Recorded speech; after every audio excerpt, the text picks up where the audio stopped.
Diyos naming Ama, na lumikha ng langit at ng lupa. Diyos naming maibigin, mapagpatawad, at tapat sa buhay namin.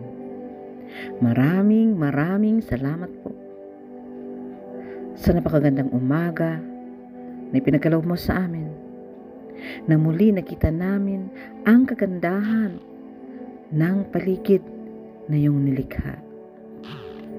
Panginoon, sa umagang ito, bago kami humiling ng aming mga pangangailangan, kami po'y nagpapalinis sa mga kasalanan na aming nagawa.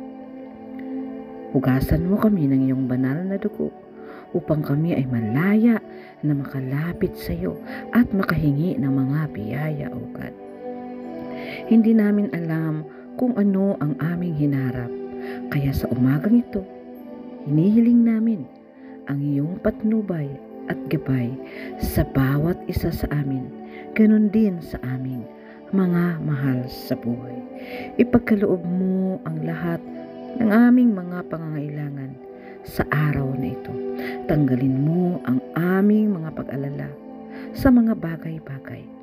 Turuan mo kami na magtiwala sa iyo dahil ikaw ang aming Ama na tapat kailanman. Purihin ka, itong aming dalangin sa pangalan ni Jesus. Amen.